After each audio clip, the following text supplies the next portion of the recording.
Pop in the tape, man.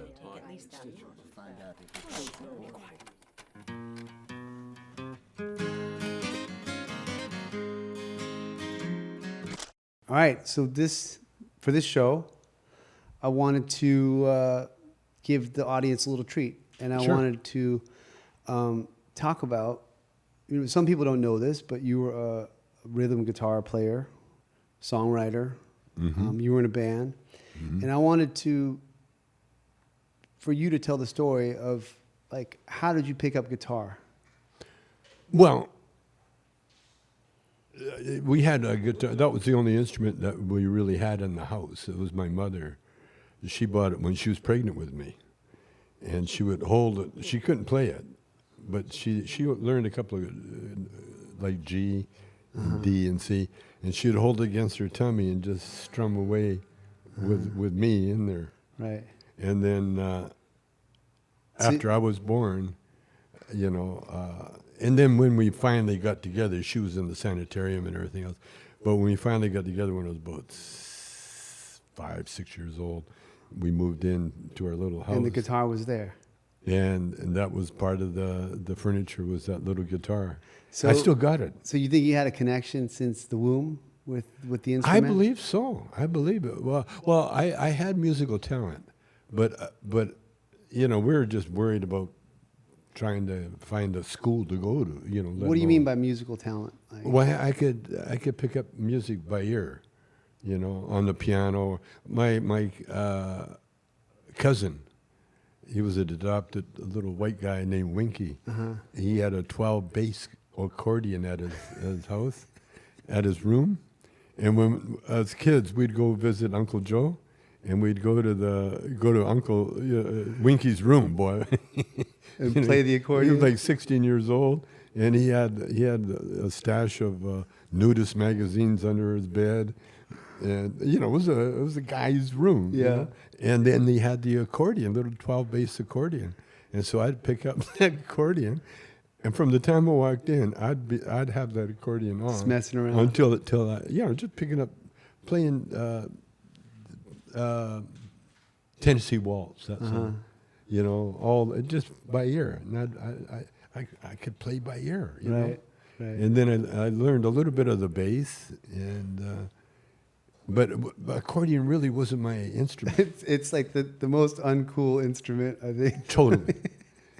And in other cultures, it's not. Like in Mexico, it's like it's the bomb, The Brazilian too, the church. Brazil, yeah. Oh yeah, okay. Oh, the tango. And parts of they Europe. use a little accordion. And Eastern Europe, right, plays. Well, you know why. Where's the polka from? What nationality? Poland. Oh, Poland. Okay. Poland. Polka. Okay. Yeah. And so you start. Then the guitar was around. Well, the guitar was always there, and And then tell us how your dad used to have these little parties, right? Oh yeah, no. Well, Pop, back in the day, it was the weekends. No matter what job you had, the weekends came and you partied. And it's kind of like your house is like the country, or is it? Oh no, we were totally in the country. In the country. We were like on the reservation. Right. Yeah. Like a prairie kind of country. It was prairie, and it was like the only thing we had in common, we all had outhouses. And so what was the party like? What was the Pop Oh, the party. party? The party would start. So Pop would get some beer at the store? Oh, everybody. Well, I never knew the beer run. Okay, but there was beer there.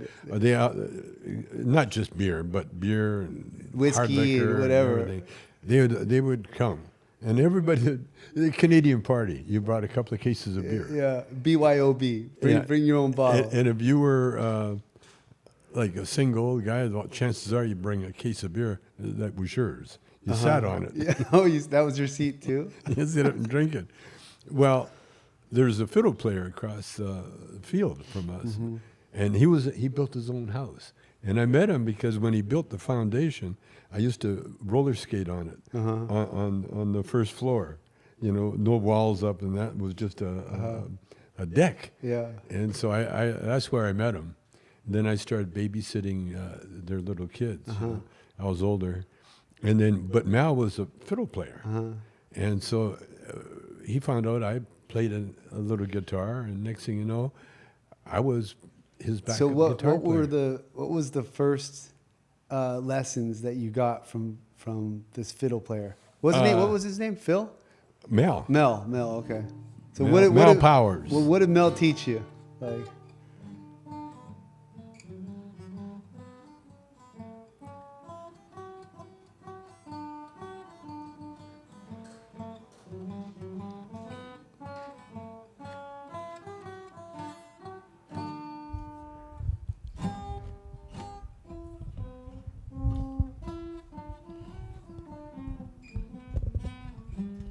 That's the old Scottish schottische they call it. okay.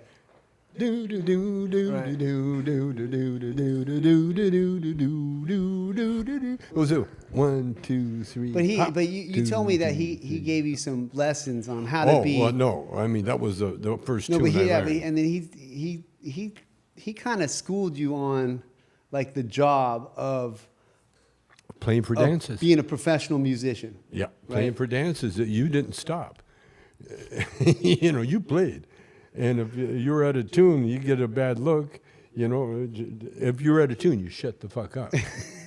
Don't play. But that never happened And too so much. wait, so- I was rhythm. And then guitar. did they? You told me that they would wake you up like you'd be sleeping, and they'd wake you. How old were you?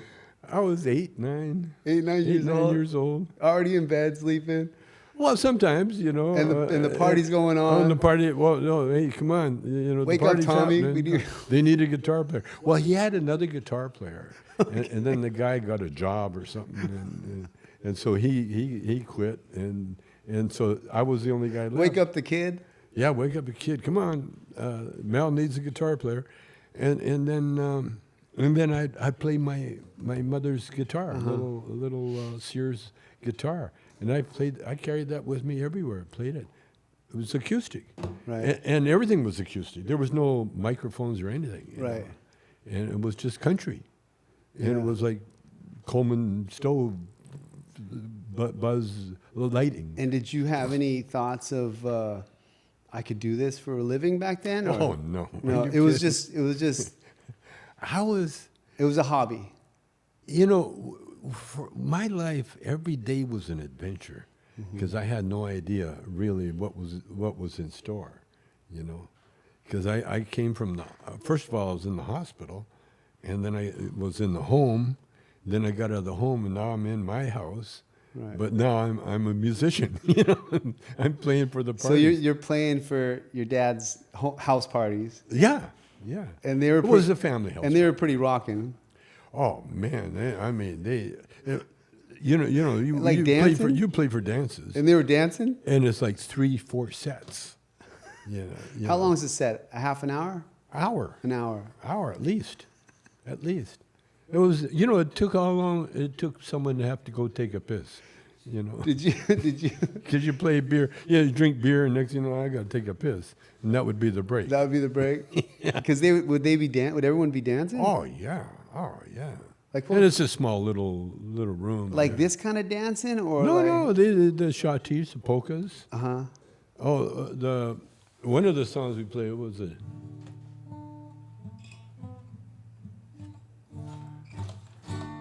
Let's see. I forget it now. There's one called "The Devil's Dream." Not Devil's Dream.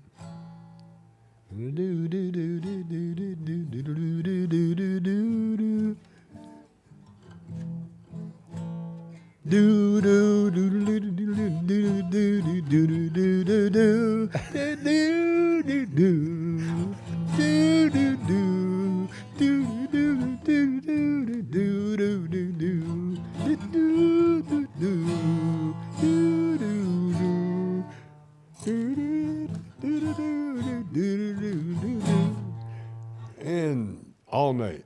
That's cool. Oh man. And they'd be dancing. Where was your brother sleeping, or was he hanging out too? I have no idea. You were too busy playing, huh? No, we grew up in the same house, but I didn't know him. No, he was 3 years older than me.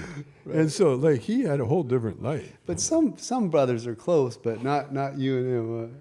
He was doing Only time we were close, even then, in Army cadets. You know? Uh-huh. Like I said, he was 3 years older than me. So he hung with guys that are 3 years older than me. Right. You know, I was like a punk kid, you know. Right. But I had a best friend, Alan, with me, and Ukrainian. And I met Alan. It's funny. We grew up together, and we were like each other's gym. Because when I met him, he came over when we moved into the civilized part of Calgary. Right. You know, into the wartime housing. Alan rode his bike over to meet me. And the first thing he wanted to do was see how tough I was, you know. and that's the Canadian way of bonding. Huh? Let's wrestle. Let's fight. That's right. Let's fight. No blows, but for sure wrestling. Yeah. No headshots. You know. None of that. And so Alan and I would fight for hours. Wrestle literally. for hours. Huh? Yeah, just get a headlock. Yeah. And then you got to work in and get that arm in there, and we just for hours. Yeah. Hours, just fight. Hours. And then it went on for a couple of years. You know, he'd come over. Then I found out he was gay. You know? No, but he got married. He didn't know either. Right. He had no idea. Yeah. The sad thing, his wife committed suicide, but other than that, and then Alan ended up living Osuyas in BC, off the grid, a little trailer. And go fishing every day. That's cool. And he just lived. He never really had ambition other than. So take me to, so you had a taste of being a semi-pro musician. Oh, not a taste. I mean, that was a real gig. That was a gig. Oh, yeah. And then there was a point where, like, did you think of yourself as a guitar player after that? Well, yeah, I considered the word would go out like. He plays guitar. Tommy plays guitar. Oh no, what it was? They needed a guitar player. I'll think of his name, but he was a Western singer. And I met him later, but he had no idea. He knew me from being famous, but he had no idea that I was one of the guitar players in the neighborhood that came and auditioned and never got the gig. Oh, really? Okay. Oh, yeah. Yeah, because I knew, what's his name? But I knew him. Like he, you know, country. He got a little famous, you know. And then when we did the reunion in Calgary. Yeah. Then he came out to that reunion. What's his name? Like a local guy, you know. And one time he had an audition, and I showed up with my little Sears guitar. Everybody else had electric guitars. And was that your first audition? Oh yeah, for sure. I never even got to play. He just looked at me. He looked at me with the guitar and said, "Okay, yeah, I think we got that." Yeah. Well, you know, I mean, that was the country. I had no clue. And then. As I got older, I got hired this Lone Pine Steakhouse. They wanted me to bring your guitar. Okay, you're a guitar player. Okay, we'll pay you so much. And I get there, and he says, "Okay, we're gonna. First of all, you got to help with the bartending." Okay, you're not just a guitar player. No. You're going to play later, but right now you're going to help with the bartending. Serve some drinks. And my dad come to pick me up. Everybody was so fucked up. Oh, because you were pouring heavy drinks? I had no clue. So you were just no clue. And I just got everybody so fucked up. My dad walked in. And Dad said, "Son, whoa, what are you doing?" And I said, "Well, he wants a drink, but too much. What are you doing?" I got everybody in the whole place, including the owner. Just sauce. Wasted. Huh? Just drunk. Yeah, that was funny. And did I play? I don't think I even played. So you didn't even make it on stage. Okay, so then there's a point where you put a band together. And what was it, junior high? Well, Again, no, it was high school. High When school. I got to high school. Like 10th grade. Yeah. Because I you didn't make it past 10th grade, right? Like, I was 16. I was 16. I quit school in grade 9. And then I was a roofer. uh-huh. And then I used to watch kids go to school. And I'd be working an hour, 2 hours before they went to school. Yeah. Then I'd watch them go home. Yeah. And I had 4 hours to go. Yeah. And school And wasn't so bad. I think I better go back to school. So I went back to school, and I made grade 10. I graduated grade 10. I had trouble with math though, and then I was halfway through grade 11. Then I got turned on to pot. Yeah, but before that, you started a band. Well, I was always with Dick Bird. He was native. He was a singer, Right. And he was an Elvis Presley impersonator, Right. And so whenever he got a gig, he'd call me up.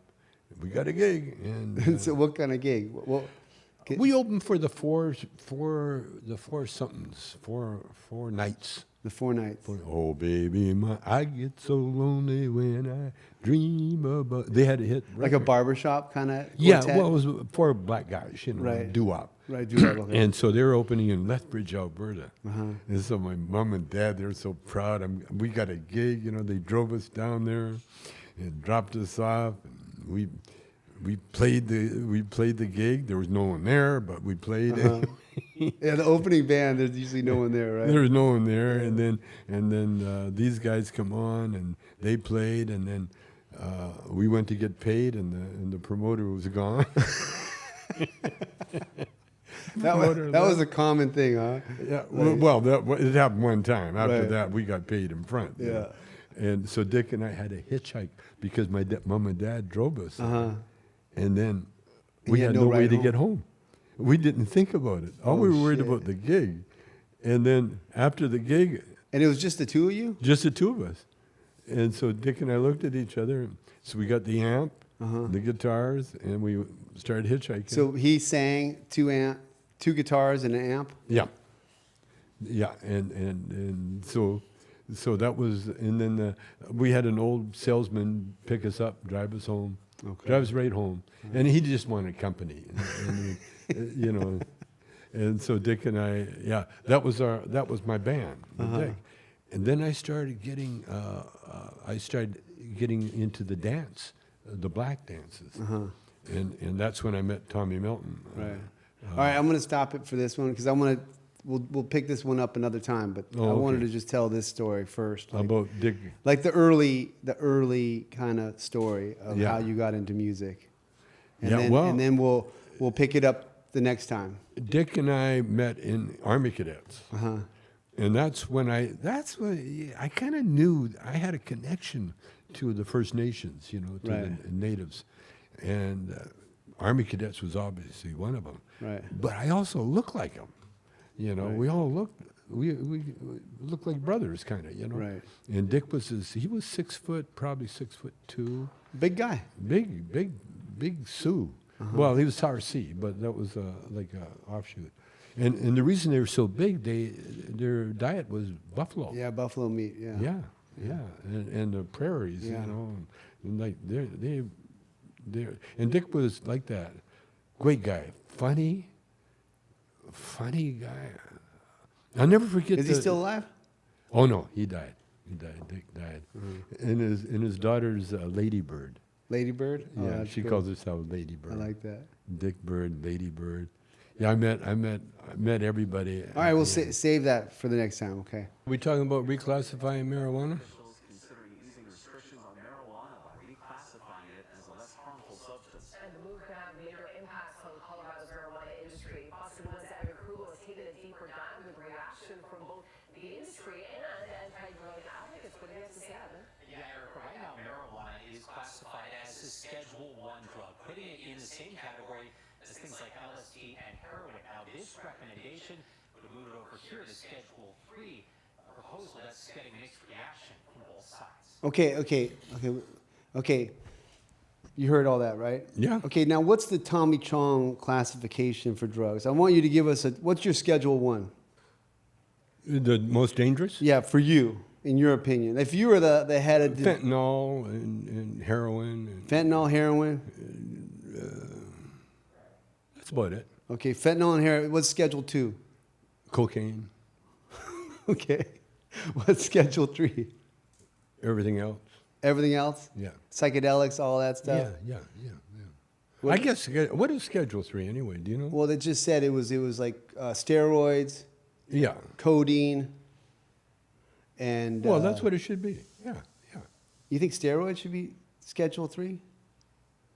Steroids... I don't do steroids, so I don't know. I mean, it helps people live. Steroids. A lot of people are living because of steroids. Yeah, it's just funny to me because, It depends on what you You wanna see a do. lot of cops, and the ones that are big, I mean...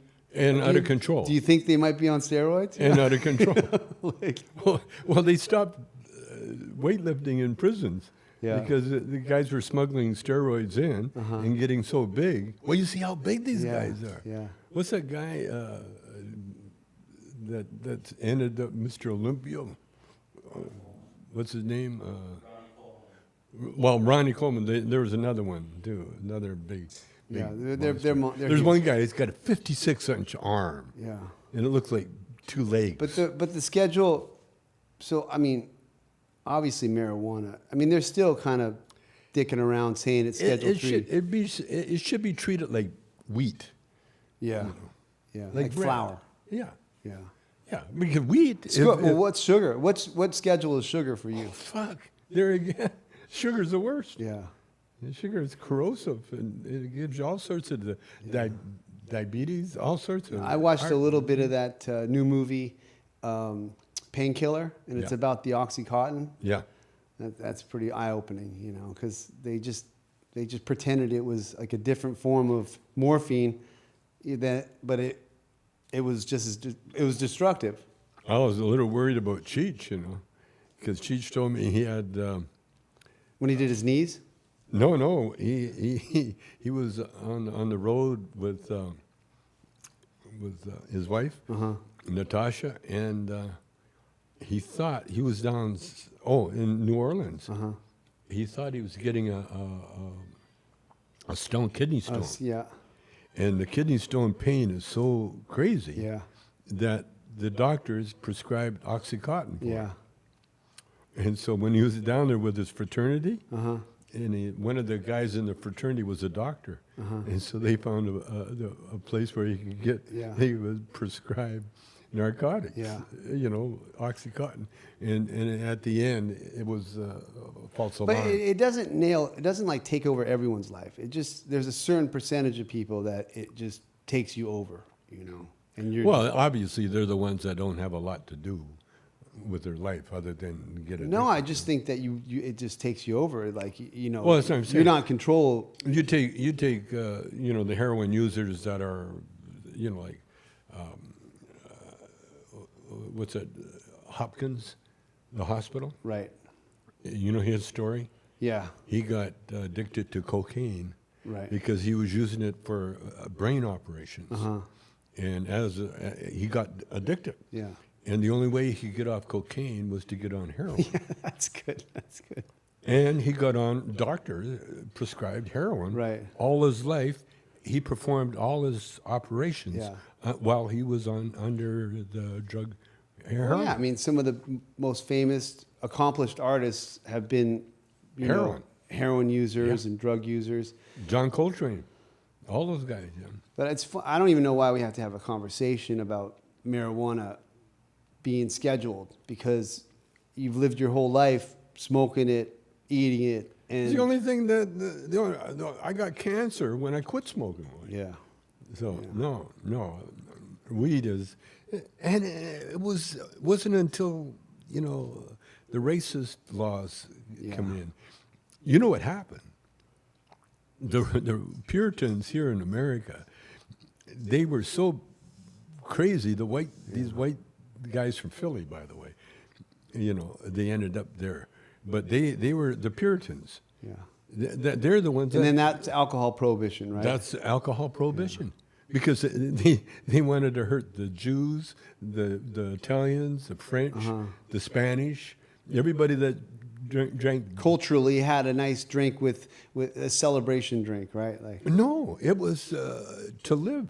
See, back in the day, the water was the most right. dangerous right, thing. They had no way of filtering and right. cleaning the water. So if you want, people Yeah, like a mead or beer. Beer was like the safest thing to drink. the beer, and that's why Johnny Appleseed was so famous. Right. Johnny Appleseed would sell apples, and the reason he sold apples to make apple cider. Right. Ferment them, make apple cider. Yeah, so you made apple cider. That was your drink. Right. So, especially here on the farm, a safe drink that you could drink. Yeah, and it's just ignorance, And by the way, I came up with a phrase that I like. You have to respect people's ignorance. Yeah, that's true. That's true. That's very stoic, Yeah. Just accept that some people are ignorant. Respect it, not just accept it. Respect it. Respect it, because that's why they're doing what they're doing. They don't know any better. Right. Like people smoking cigarettes or fucking their lives up, somehow, and they do it. And they don't know they're doing it. Well, you've always told me that they're on like a karmic path. Like that's just some deep Oh, yeah. lessons that they gotta get through. That's their obstacle in life that they have to it. overcome. That's right. In this lifetime. That's right. To set yourself up for the next lifetime. Yeah. Right. All right. Well, I love this one.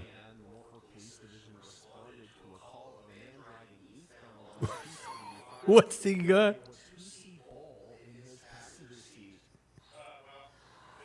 Oh man.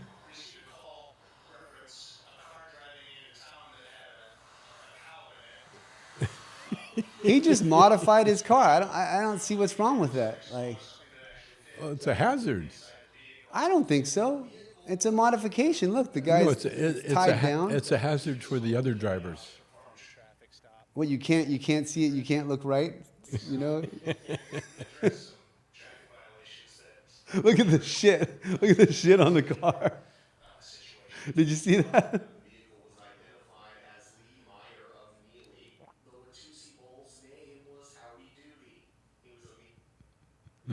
Yeah, he probably, was like he had a vision of I don't need to use my pickup truck. Do you think he wants some attention? I think that's ingenious. I don't think that's. Oh, I think should it be is illegal. too. But there's a whole other thing about traffic and cars and that, Yeah. Yeah, it's a. I know that's kind of weird right now, but there is an event in Washington for cool, fast T-Rexes like me. Contain these specimens. It's fun. It's weird. I'll be running the T-Rex for I love that. That's like the furries. You heard about the furries, right, Dad? The furries? Yeah. No. Well, they have a fetish where they dress up like furry animals and Oh, they yeah. have parties and stuff like that. Oh, yeah. It's cool.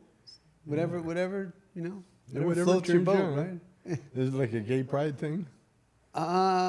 I think I don't know if it's a gay thing or a pride thing. I think it's just a thing. Like, Yeah. they're just into fur. Like some people are into anime costumes. They're into furry costumes, Yeah, I like it. I like what's going down. I like that thing. Because you know what people are finding out is doing things for attention. The media, you're grabbing that media, grabbing the spotlight. Right. Yeah, I've been in the spotlight all my life, but I still understand that urge, Yeah.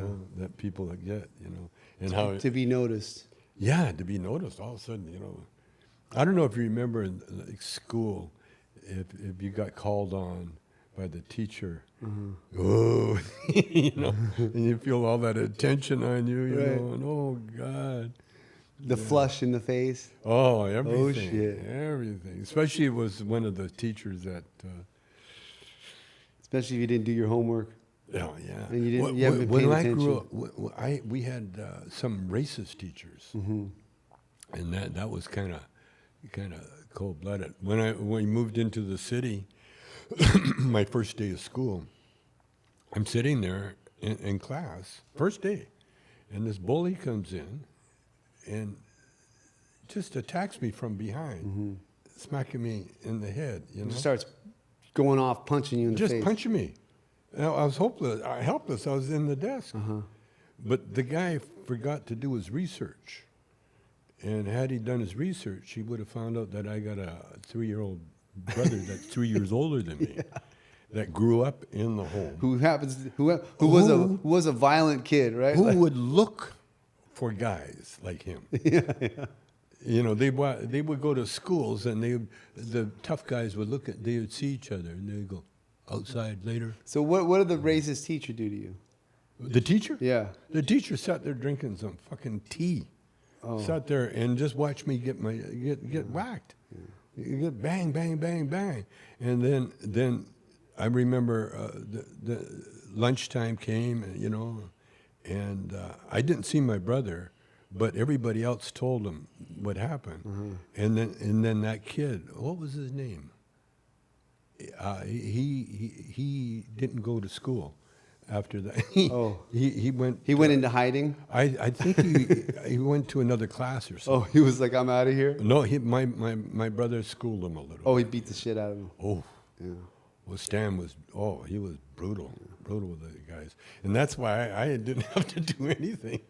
people, you know, the toughest kids in the school, that's Stan Chong's brother. Yeah.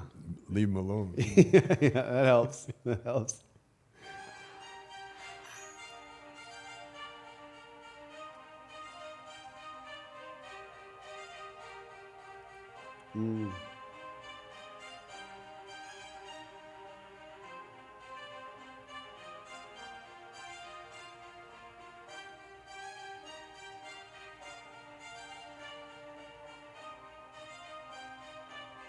Wow.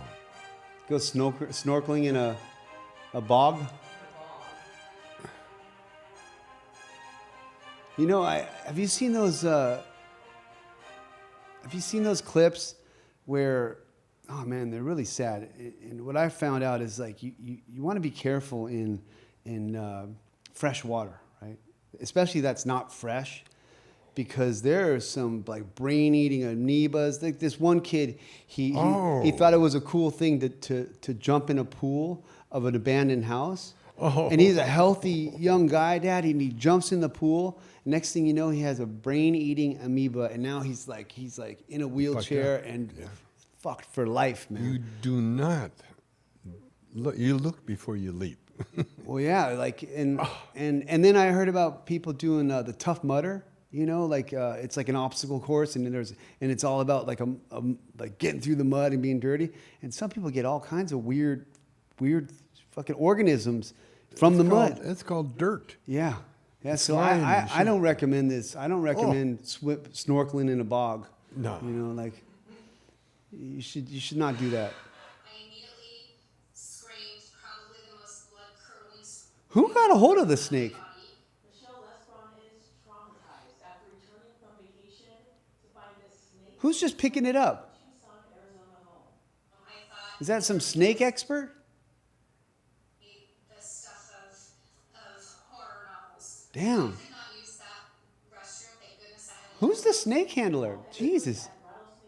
Oh, did you see the guy? He looks like some crazy hippie dude. What? She called experts at Rattlesnake Solutions to help retrieve the feisty but non-venomous reptile. That's a rattlesnake? They bite. I mean, if you pick one up, they're fast, intelligent snakes. They will bite. There's no venom though. It just means Oh, it's okay. worse than getting some scratches. It's like getting bit by a kitty cat, but I don't know, man. That's pretty scary. We got you got rattlesnakes all around your place. You got one, right? I don't want to talk about that story. I still have nightmares about that one. Paris got a baby rattlesnake. No. Let's just seriously. Paris got a let's baby rattlesnake. Just forget about brought it. it home, put it in a cage, and then You he gotta delete announced. this. Then he announced to the world, "It's missing. A baby rattlesnake's in the house, just cut and this it's out. missing. It's missing." That was a bad one. And then they found it. It was in the cage, and it crawled into some little crack. It was a bad one. Oh God! Don't do that. But there's a show out now where the snakes I think it's in Indonesia or somewhere, where the snakes act like twigs on a tree, and they curl up and they just wait for the bird to land on the tree. Oh, yeah. And then they grab it. Yeah. Then they go boom. Well, in parts of Indonesia, I think Sumatra, like a farmer will go missing, and they'll go search the jungle or the palm fields, the palm oil fields, looking for the Then they'll farmer, find a and then big- they'll find a big old boa with a full belly, and they'll cut it open, and there's Bill. You don't even have to cut it open. You see the head. You see, they'll swallow a whole deer. Yeah. The humans, no problem. Yeah, and they don't have to do anything for a year. Yeah. After they swallow those things. Yeah. Well, that's the same as the birds. The bird, is flying around, all of a sudden, then that Yeah. snake grabs it, and then it does the same thing. It takes Just a while. the wrap, and then just opens up and swallows it whole. It swallows the whole thing. Yeah. Whoa. Yeah, nature is pretty dangerous out there. Oh, here's the twig snake. What is this? This is the twig snake that you're talking about. Oh, is that them? Yeah. Grabbing the birds? Yeah. Does it show the birds? Oh man. Yeah, little furry thing comes down. Yeah, nature's unforgiving, huh? Well, no, what it is, there's a. There's a video, Dad. This lady, like, she had this little duck, and she cared for this duck, and she raised this duck, cared for it, and she brought it out in a little stroller, and then she goes to release it in the wild, and I think something just grabbed it and killed it, like, immediately in front of her eyes, man. It was so sad. It's sad. Well, I had a man. nice life before that. Yeah. Here it is. Look. Look, she's like, okay, Doug, have fun in the wild. Here you go. Enjoy your life.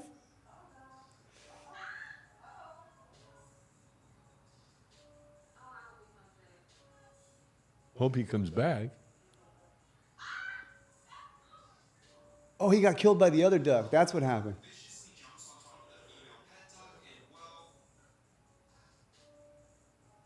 Just drowned it or something, right?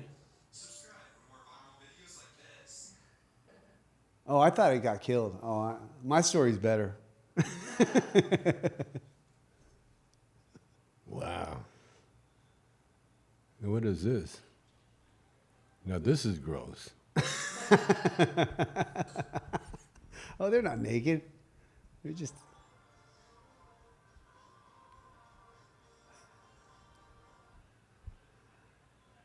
That's all good. That's cool. That's like that reminds me of those biker rallies. You know those biker rallies, and they always got some lady in the back flashing her titties.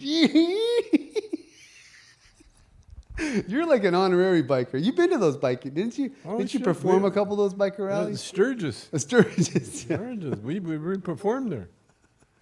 Yeah, nothing like performing to bikers that are sitting on their bike and watching you. Yeah. They don't laugh. They don't clap. They just stare at you. Okay, we got penguins here.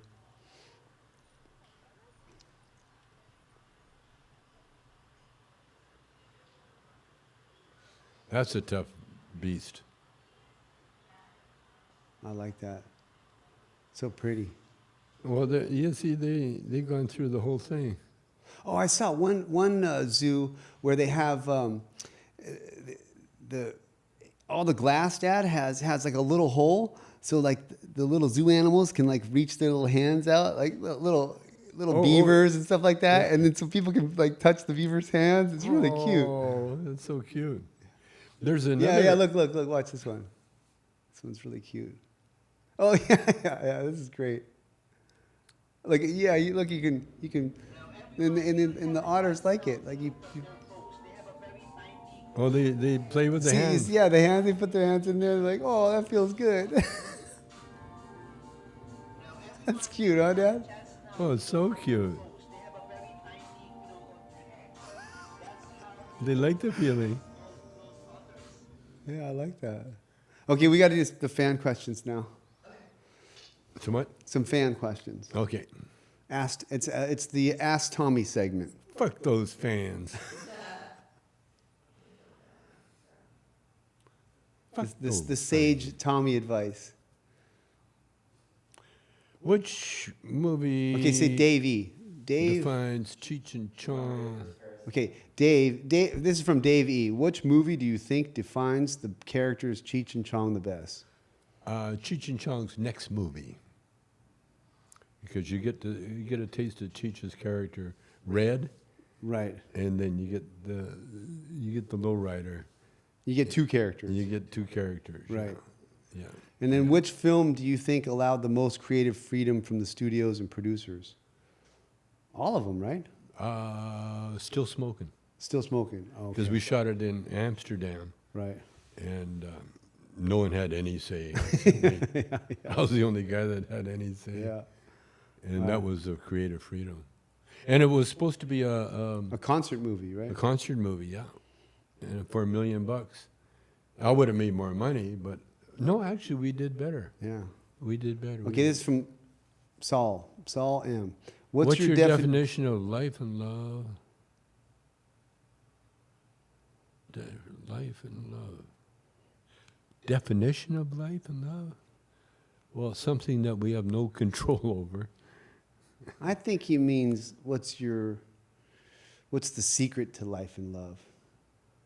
Well, the definition, I mean, the definition of life is something living. well, breathing, and drinking, things you need. You know. Right. Well, okay, What has the most meaning to me? It's like that song, you know. It's the people you love, not the money and stuff, that makes you rich. right. Yeah, That's true. yeah. That's the older I get, that everything's in that song. Yeah, I was listening to something where it Whatever talked. happened to Citrus Mary Elephant? She got kicked out of the nunnery. They caught her with Father, what's the name? Father Bada Boom. Sister Mary Elephant was based on like a nun that Cheech had in. She was a substitute teacher. Oh, substitute. But a nun though in Catholic school, She right? was a nun, yeah, but she's like a substitute teacher. Class. Shut up.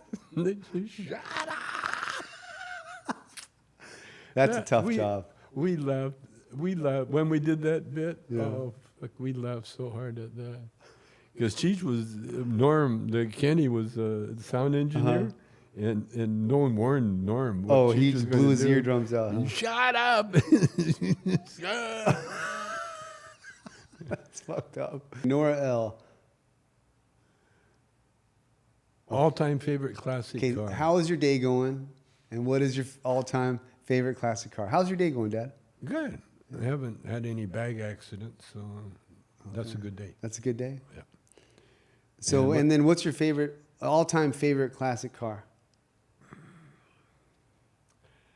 I had a Plymouth convertible, like the kind of convertible you reach back and you pull it over the top. It's a bunker, and with the bunker seat too. Yeah, So they had a bunker seat, so it Yeah. opened up, and you can have Yeah. more people drive there. yeah. And then, but the top could just go like that. Just pull it up and fasten it. And it was in a car lot. And I drive by and look at it. Oh, I want that so bad. So I finally went in there. The guy said, yeah, you want it? Okay. Make a deal. And it was it had a truck engine. And I'm not mechanical at all. You know, that's why I got all fucked up hands. Oh, show people your no, that one finger. No, this one. No, the weird one. This one. Yeah, that one. Yeah, This one. yeah, that he dinged it in the fan. Throw it from the side. See. Well, and this No, too. but leave that one alone. That's not from a mechanic. That's just double jointed. That's from Playing guitar. That's from Chuck Berry. I think it's you're double jointed, and you played guitar so much that it just just stayed got that way, stuck yeah. in that way. Yeah. But yeah, that was. So what car is it? It was a Plymouth convertible. What do you call it? Like a little roadster. They call it little roadsters. Yeah, a Plymouth Roadster. What year? 30s? It was it was back in the 30s. It had a truck engine in it. So didn't have the original engine?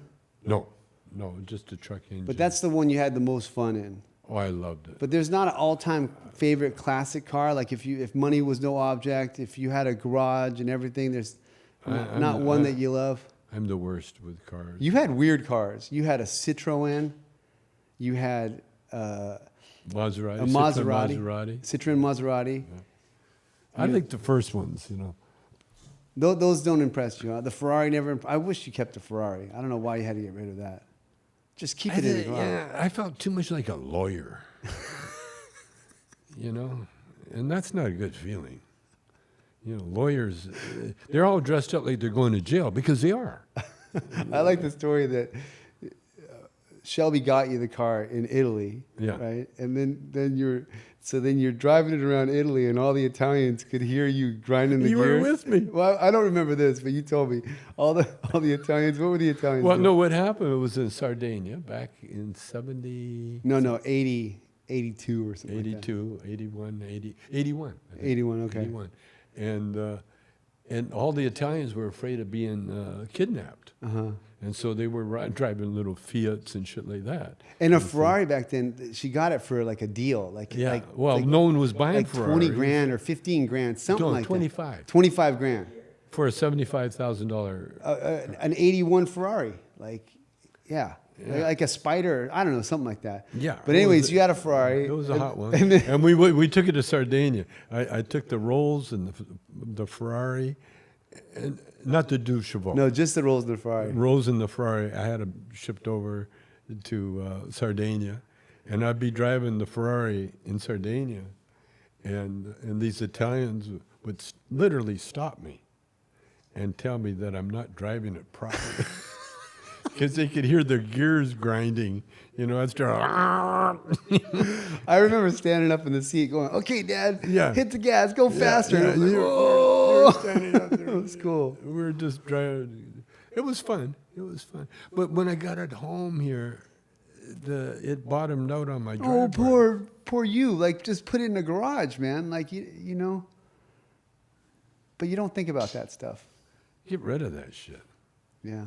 Yeah, stuff. No, I'm not. I'm a real hippie at heart.